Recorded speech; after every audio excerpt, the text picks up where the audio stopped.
बरेली दर्पण में आपका बहुत बहुत स्वागत है। इस वक्त हम मौजूद हैं 123 बिथरी विधानसभा में राष्ट्रीय मजदूर एकता पार्टी की उम्मीदवार कुमारी प्रीति कश्यप जी गांव में है और कहा जाए कि भारत गांव में बसता है और गांव के लोग समस्याओं को लेकर के बेहतर जानते हैं, उनकी किस तरह की परेशानियां जो हल होना चाहिए। एक गांव की बेटी, पढ़ी लिखी बेटी जो है चुनावी मैदान में उतरी है।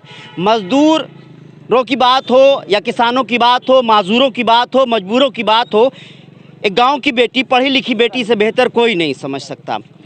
अब चुनावी मैदान में है तो किस तरह का माहौल है आप देख सकते हैं। इस गांव में लगातार जनसंपर्क कर रही हैं और पास के गांव में भी संपर्क हो रहा है और लोगों से काफ़ी कहा जाए कि बेहतर लोग उनको जो है सपोर्ट कर रहे हैं। ये हमने तस्वीरें देखी हैं इसलिए हम बोल रहे हैं।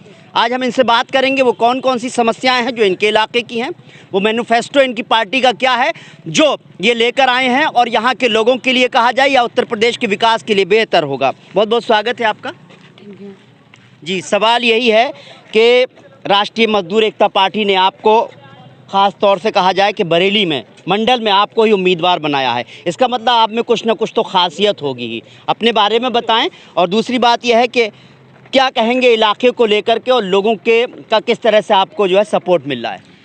मेरा नाम प्रीति कश्यप है, अखा की रहने वाली हूँ। राष्ट्रीय मजदूर एकता पार्टी की राष्ट्रीय अध्यक्ष भी हूँ, महिला सेल की, और पार्टी ने सारी जिम्मेवारियां मेरे ऊपर डाल रखी है।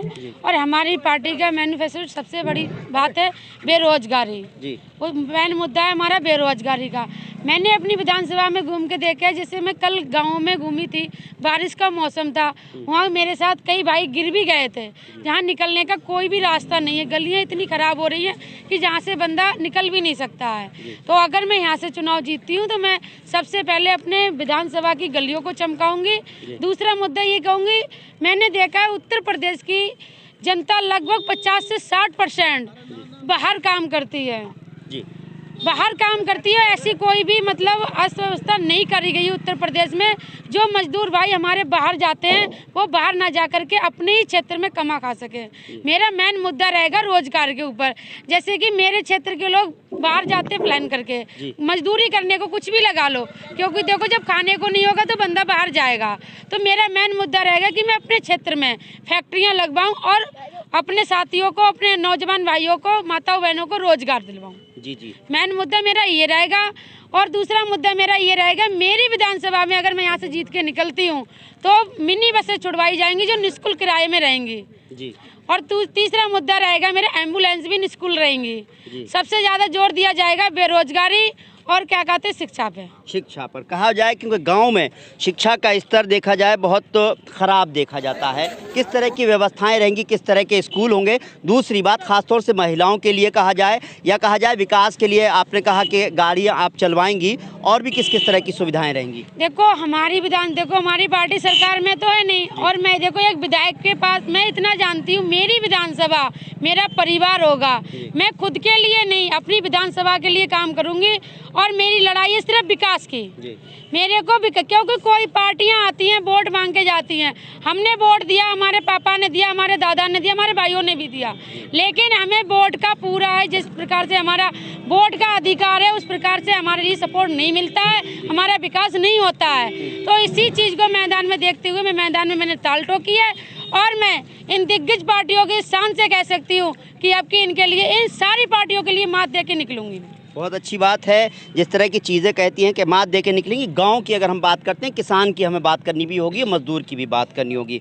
एक लंबा आंदोलन चला, किसान परेशान रहे, किसानों के लिए किसी तरह से सुविधा आपकी पार्टी देने जाएगी। हाँ, अगर मैं इस विधानसभा से जीत के निकलती हूँ तो खाद का कट्टा आधे रेट पर दिलवाएगी हमारी पार्टी, और किसान भाइयों का बिजली और पानी मुफ्त में दिया जाएगा। बहुत अच्छी बात है। स्वास्थ्य की बात भी कर लेते हैं क्योंकि गाँव में खासतौर से स्वास्थ्य सेवाएं भी बहुत ख़राब रहती हैं, ऐसे उसमें किस तरह से आपका वो रहेगा योगदान? हमने गाँव में जा कर के सर्वे किया है, कुछ गाँवों की स्थितियाँ इतनी ख़राब हैं, अगर किसी बंदे को कोई भी प्रॉब्लम हो जाए तो वो हॉस्पिटल तक पहुंच नहीं पाता है।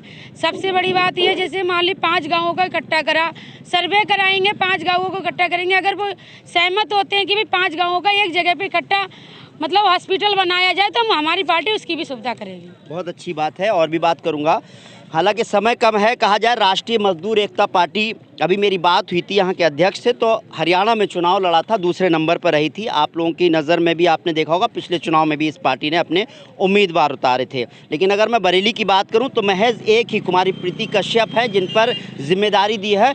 अब मैं ये भी जानना ज़रूर चाहूँगा आपसे, क्या उम्मीद की जाए बिथरी विधानसभा क्षेत्र में कौन बनेगा विधायक? आप कितनी मजबूत उम्मीदवार हैं? मैं सबसे ज़्यादा मजबूत उम्मीदवार हूँ और अपनी ताल ठोकती हूँ और इस चीज़ का दावा भी करती हूँ कि आपकी सीट निकालूंगी, क्योंकि मेरे युवा साथी और मेरे बुजुर्ग भाई माताएं बहनें पूरी सपोर्ट करेंगी। जिस प्रकार से मैं कल गाँव में घूमी हूँ, सर्वे किया है मैंने, उस प्रकार से मुझे पूरा सपोर्ट मिल रहा है। बहुत अच्छी बात है। उम्मीद यही करते हैं प्रीति जी कि आपके क्षेत्र का विकास हो, आप विधायक बने, बल्कि आपकी पार्टी सरकार में भी शामिल हो, हम तो ये कहेंगे। और जहाँ जहाँ अलग अलग जगह पर आप लोगों ने जो है उम्मीदवार उतारे हैं वो भी कामयाब हो, क्योंकि गांव, कहा जाए पूरा हिंदुस्तान गांव में बसता है, 70% से ज़्यादा आबादी गांव में बसती है। वहाँ की समस्याओं को आप बेहतर समझती हैं, पढ़ी लिखी हैं, गांव में ही जा जाकर लोगों से मुलाकात कर रही हैं। बिथरी चैनपुर विधानसभा का एक बड़ा हिस्सा गांव में आता है और एक महिला है, तो हम समझते हैं कि महिला को भी कहीं ना कहीं एक बार ज़रूर आप लोग सपोर्ट करें, एक बार मौका ज़रूर दें,